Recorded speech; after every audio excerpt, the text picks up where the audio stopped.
It's me, Ali, and today I'm going to show you the best nature lion.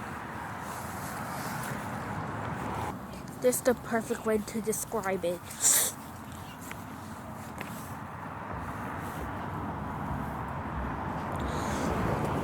It comes out in the wind, and it comes out in the dreams. Come on, guys, let's go follow it.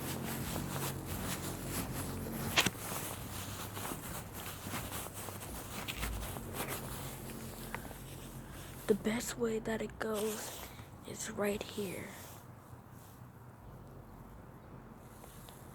And now we know a secret hideout.